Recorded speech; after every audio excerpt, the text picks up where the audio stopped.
Alright guys, welcome back here. This is the 3rd installment of the sheet setup series. First installment was the grid setup, second installment was the key map setup, and then this actual video is going to cover the actual sheets themselves, the actual zoomed in sheets that comprise or comprise rather, I guess is the word, your submittal package. Okay.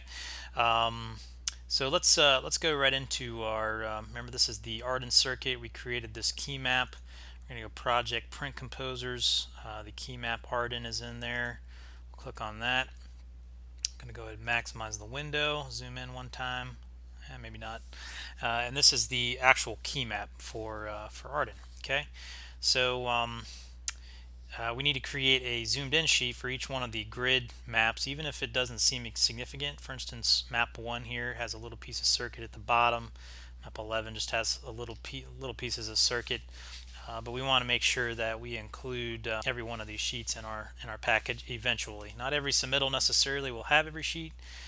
You might have working submittals, the actual circuit itself, but the expectation, of course, is that once you're done with the circuit, you'll have a sheet for every sheet represented on your key map. Okay, so let's go ahead and get right into it. We're going to utilize some of the same features on our key map and our sheet setup and just duplicate these sheets in order to make things quicker and easier on you. You remember for the key map setup, we actually had to go into the composition and adjust the page size to create that 11 by 17. We created some text. We went to some trouble to create a specific legend for this project. And we can actually reuse and recycle a lot of these elements onto our other pages. But hit the save button one time real quick. And before you do anything, you're going to want to go to Composer, and you're going to want to select Duplicate Composer rather. So we'll select that, and it asks you what you want to name it. And this is I'm gonna actually create map 5 here as part of this video. 1, 2, 3, 4, 5, just because there's more information here. The steps are the same for every map. It doesn't matter which order you create them in. They'll all live under your print composer list and can be accessed independently. So we're going to say 5 underscore Arden. Whoops, like those capital letters there. And this is key map Arden. This is going to be 5 Arden. Okay, see the similarity there. And that's just going to allow me to tell it apart from the other map 5s that I have as part of my project list. Alright, so I'm going to say OK, and you can see that even though this actually looks like the key map still, we haven't made any changes to it, it actually is a separate sheet. So just for computer performance purposes, I'm going to close down my key map Arden window here because I don't need it right now. And I'm just going to select this map here. Now, the first order of business, now that we have this duplicated, is I want to expand this map window. You can see it left white space in here in order for me to put a legend and title and those sort of things. I actually want to expand this to the extents of my page using the grit boxes. But in order to do that easier, I need to actually select this tool right here, which allows me to select and move items. I want to have that selected, and then click on these individual items, wait for my crosshair, and then just drag them off the page, off the white page here. Doesn't matter where you put them, just drag them out of the way. Just allows us to work a little bit easier without having to mess with some of these items. Okay. Now I'm going to click on the map in the same way, and I'm going to select my diagonal arrow here, which will allow me to grab this box. I'm just clicking down and dragging, and it should snap into place there. And I'll do the same thing on the bottom right, just to the edge of the map there. Now the map window is covering the entire page. And you'll see why this is important. Alright, so now that we've got that, we actually want to zoom in to the actual scale of our map. This scale right here shows the entire grid, but we just want to show map 5, and we want to show it in such a way that we're zoomed in enough that we can see the poles, we can see the parcels if possible, we can see the street names, that sort of thing. So in order to do that, we have to zoom in, right? So whoops, I'm moving my actual map here. So I want to actually Before I go to pan around in the map, I'm going to actually just go over here to item properties. And if you remember from the key map setup, we actually adjusted the scale in order to zoom out a proper distance. We're going to use the same method to zoom in. So you just have to play with a little bit. We're at about, what is that, 30,000, 37,000. And I want to blow this way up. So I'm going to probably say something like, I'm just going to pick a number, 8,000. Your map might be quite a bit different. And I'm going to use my pan tool, my map pan tool. This allows me to move inside the window, the map window that's created here. Click on that. And I can't see, let me zoom in one time for you guys. Whoops. If I use my mouse wheel to zoom in and I'm not on this tool right here, this allows me to zoom in without zooming in on the actual window and screwing up my scale. Alright, but you can see map 5 is too zoomed in. I'm not showing the entire square. And this is why it is important to have your grid actually turned on during this phase, because you can actually see where that grid 5 is supposed to fall in space. Okay. So let's go back to our scale. We need to zoom out, so remember that means we need a bigger number. So I'm going to say, I'm going to just go a little bit higher. I'm going to say 12,000. And now I'm going to go back to my pan tool right here. I'm just going to click and drag around. That's actually a little closer to what I want. I could probably get away with a little bit of a smaller number to zoom in, so maybe 11,000. The idea is I don't want to show too much extra information out here. I don't want this to be a distraction to them. But I do want to have some overlap so that they can, you don't lose parcels that are on the line. Alright, that's just about right. Okay, so now that I got my scale correct, we'll worry about this title information in a second. I'm going to go back to my actual map view. So, I'm under my just regular QGIS map. I have all my different circuits in here, of course. And I want to turn on some information that I had turned off for the key map. I want to turn on, I'm going to go to my actual Tabler Arden setup here. I want to actually, now that I've actually panned to the right location, see I have my map 5 zoomed in correctly here. I don't need this grid anymore for this particular sheet. Okay, and it's going to be important to toggle this grid on and off as you create the different sheets, at least initially when you find where the actual map falls in space. Then you can turn it off, and in fact make sure you turn it off before you do your PDF export. Otherwise it'll just have a big number 5 in the middle of your map that will be confusing to crews, and just an unnecessarily bold line that you don't need showing. Alright, so we're going to turn on our parcel layer, which you can see there pops up, and our pole layer, which again these layers were unnecessary and not helpful for our zoomed out key map, but they are going to be vital to the information here on our zoomed in maps. Okay, so now that I have that, I'm going to turn off the map grid. Okay, and I'm just going to go back to my map here. Nothing changes, remember, until I hit the refresh button. Once I hit refresh, all of a sudden the map grid goes away. The orientation didn't change, but now I have this map that falls in the correct spot grid wise, but it's not confused by having extra lines and numbers that I don't need with the grid. Plus I can see poles here, and including pole numbers, pole labels, and I can see my power lines including the zones, and I can read my parcel numbers. So all these things are important. This is the best phase to actually make sure your information is readable. We're going to check that after we create the PDF as well, but make sure once you're at this stage right here, if I actually use my mouse wheel to try to zoom in on this information, it's actually going to screw up my scale. It'll zoom in and out on the map, and I don't want to do that. I want to actually hold this scale at 11,000. It's good to remember that number once you got it zeroed in, because you're going to use it on all your other maps, and if you accidentally mess something up, being able to just go back to that scale will be helpful. But if I want to zoom in, use this select move item tool, because this will allow you to zoom in on the sheet without messing up your scale. You can see how it does that. And if the information is pixelated, just hit your refresh button and it will fix the map. Computer's running a little slow here. Alright, So I can see that check your parcels, make sure there's no parcel numbers that are missing. If you need to go and adjust your parcel labels so that they're smaller, that will help them show up more reliably. Sometimes information conflicts, and you don't actually see labels that you need to see because the parcels are too small to show them.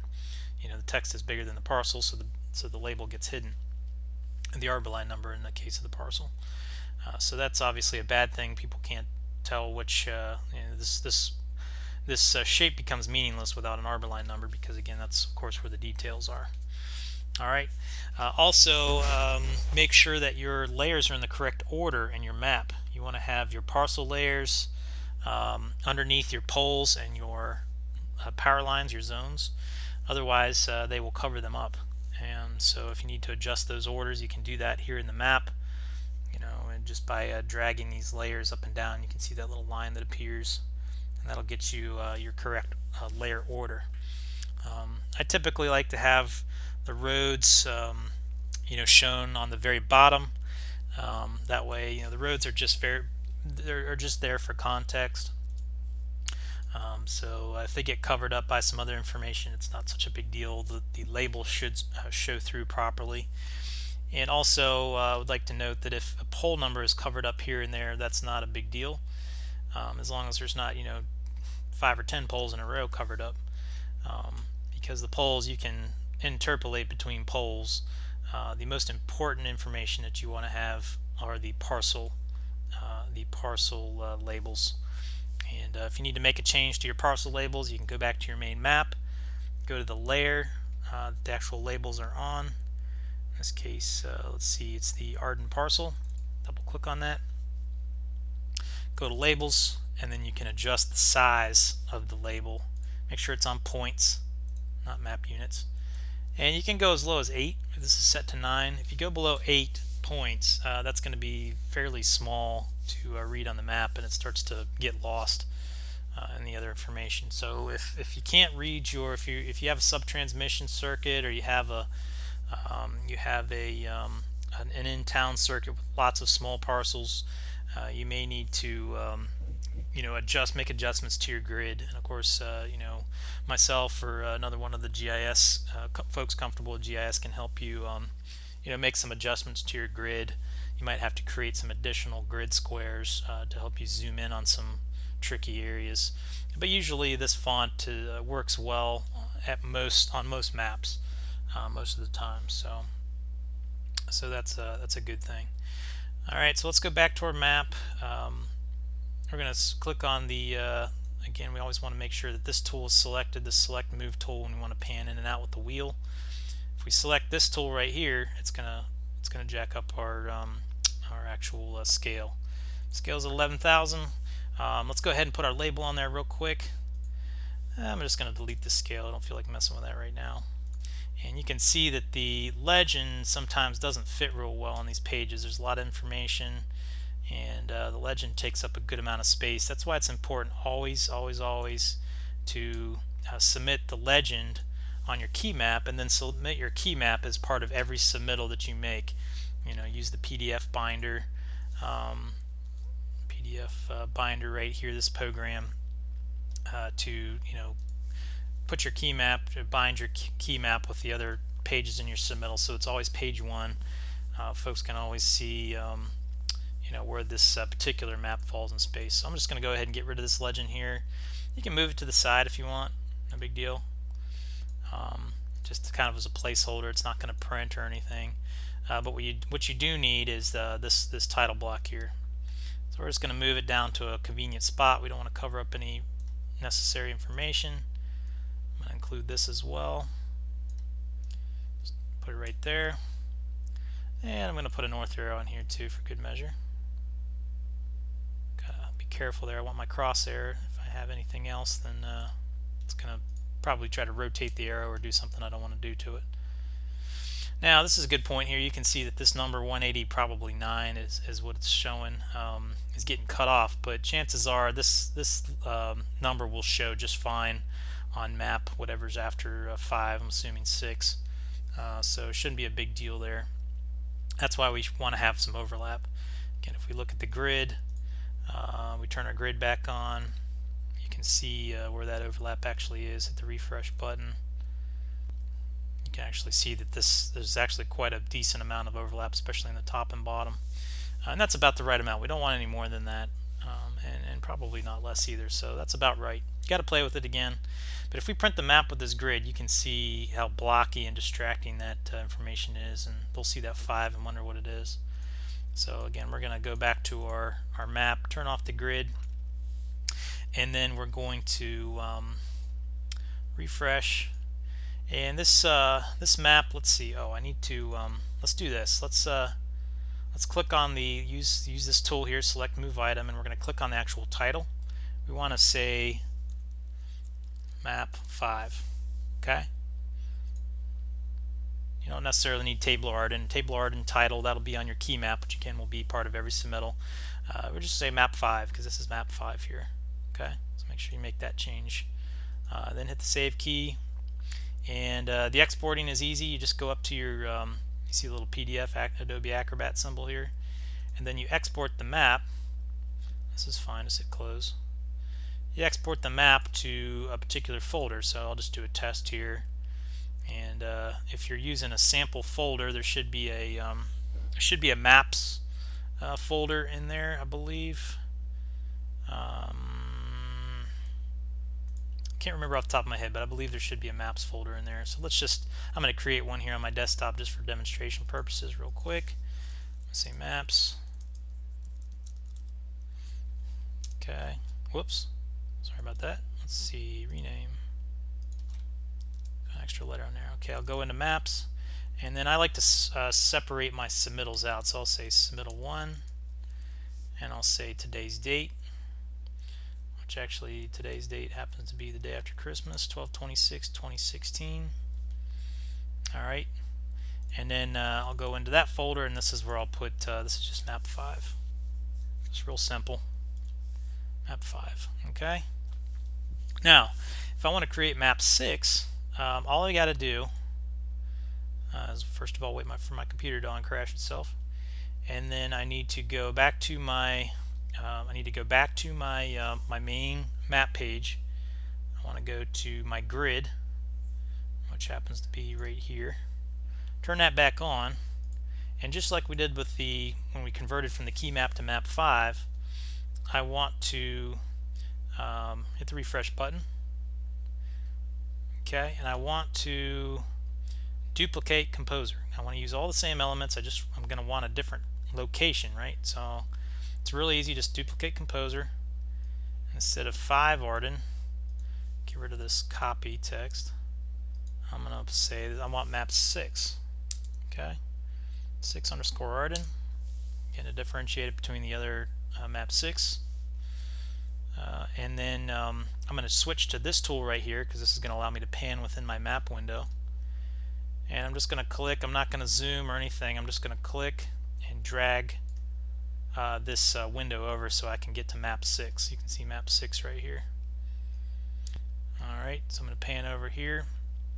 This is map 6, centered up nice and get it nice and centered. And then that's all there is to it really. I just need to make a couple of adjustments to map 6 here. One is turn my grid off now that I've got my position correct.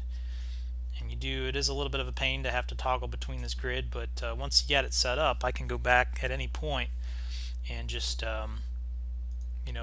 open up within the print composer this particular sheet, and it'll remain in this configuration for me. So I don't need to toggle back and forth after I initially create it. So again, we're just double checking. Always do some quality control on your sheets. You don't want to be missing information. This is map 6 again. We're just going to select the select move tool here. It's kind of your go-to tool, and we're going to put this text somewhere where it's not going to conflict. So we'll just put it over on this white space over here, and I might even move it over to the bottom right. Just looks cleaner that way. Keep my contact information intact. Again, not too close to the edge because you might cut it off. Even if it cuts off on the edge here, it's no big deal because remember we have overlap. That's another reason why it's good to have overlap. And map 5 should be map 6, right? So we'll go to We have our tool selected here. We're going to go to item properties, and we're just going to select, type in map 6 there in the main properties box. And you can see how we're kind of assembly lining this process, with using the same title and everything, just changing some of the specifics. And so I'll do the same thing with this page. Once I got it set up the way I want it, everything shows up properly. Then I'm going to go to exported PDF and just put it in the same folder here, 6. And of course I would do this for all the sheets that I needed to submit. If you wanted to put the legend on this page, it would actually fit, right? Because it's there's space for it, but it's not necessary, so we'll just kind of keep it out in space here in case we need it again. And you'll note that when you export this sheet, it just exports what's in this paper space margin. It's not going to export anything you've got moved to the side, which is nice, in case you're worried about that. But then of course the final version, or the final, well, I should say there's 2 final checks. The first final check will be going to your actual drawing here and finding your, let's see, we went to maps. Of course this would be under, normally this would be under our project folder, right, for Table Arden in this case, but I don't have a Table Arden folder. And you would double click on the actual PDF. Yours would probably open up with Adobe Acrobat, which is fine. And then you'd zoom in and just make sure that your information is present and nothing got destroyed during the PDF making process. And you can see everything looks solid there. See my text shows through, everything shows up. Again, quality control is important. And then let's just do an export real quick of the, I'm going to go to print composers. By the way, this is the way you access the print composers once you've created them. You can see they just pop up in a list here, and this list can get pretty long. But I want to go to actually the Arden key map. So I go key map Arden, and boom, there it is, just the way we left it. I don't want to hit refresh or anything, because if I hit refresh, it'll actually, I've got a bunch of layers turned into my main map, including the parcels and the poles that I don't want to show up. So I'm just going to leave it alone for now. I'm going to hit export, close, and I'm going to call this key map. Okay. And then at this point, I pretty much have all of my steps completed. Theoretically, I would have all of my sheets set up that I needed to submit. If I hadn't completed the notification process on maps 1, 2, and 3, and 4, I wouldn't necessarily need to submit those if I was asked to do a submittal. But I would probably need to. I would definitely need to have my key map as part of that submittal, just to make sure that crews knew where they needed to go. So I just used PDF Binder, and I'd opened it up in my, a lot of you have it right here in the taskbar, which is probably the best place for it. Here's mine right here. I've got these small icons, and it's real simple. You've probably been doing this for a while now. I just go navigate to my actual folder, and then I select, using the control key or the shift key, whatever works for you, I select multiple files that I want as part of the submittal. We'll say we're submitting map 5 and 6. And please just put them in order. Sometimes they're not in order and you have to use these arrows to adjust the order. The key map should always come first. And then we'll say bind. And then, I'll say submit. Let's see, submittal 1, I don't know, Arden, done, because you'll be uploading this file, of course, to your Smartsheet, and then you will send the link, as we've described in other videos, sending the link to the file from Smartsheet to your Forester and to the crews as necessary. So I'd probably say 12, put today's date. Again, organization is key. Oh boy, guys. See, this is actually a good opportunity to just explain something. So it looks like my key map refreshed itself before it exported, which is a bad thing. So unfortunately, I need to redo both the key map itself. So I'm just going to delete this one, and also the PDF binder, which I can do pretty quickly here. So I'm going to go back to my main map. I'm going to turn off my parcels and my poles. Then I'm going to go to my key map, hit refresh. Up, I want to put my, I'm going back to my map here. Let's see, there it is. Put my grid on, remember, because I need my grid for the key map. I'm just doing this real quick because I messed up. I just want to show you how to fix it real quick. Hit refresh. There's the grid. Got my circuit, got my roads, got my grid, got my legend, north arrow, title, information, and now we'll try. So we'll just say key map, and then we'll go back into PDF binder, no big deal. Add file. I'll show you what to do if they're out of order. They'll probably be out of order here. Nope. Well, kind of. I want to put my key map as the first map, and this will be the order that they show up in your PDF. So I'll say bind, and I'll say submittal 1 Hardin. Put my name, put a date, and then mine just auto opens in my field here. And this is where you do the this is where it's a good opportunity to do a quality check. Got map 5 and I got map 6. Okay, just make sure you didn't screw anything up, make sure everything shows up properly, there's no missing arbor line numbers, that sort of thing. Okay, and that's all there is to it. The only thing you have left to do now is upload it to Smartsheet. You guys are familiar with how to do that now, I believe, all of you. Just go to your actual schedule page. That's where we're going to be uploading these, your individual schedules, and then for that particular row, upload the file using the paperclip column. And then once you have your file, your combo PDF bound file uploaded for that submittal, of course, give it a proper name and everything, and then you send the link out. You can email the attachment using the Smartsheet tool to your forester and to your crews as a digital form. Typically, the way we do it with FirstEnergy these days is we have the foresters actually print the hard copy for us, so we just go meet them in the service center.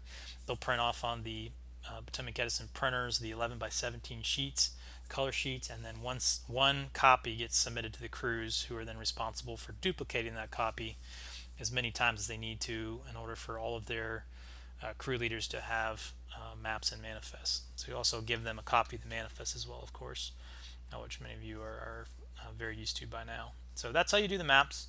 Again, just to recap, we did the grid setup.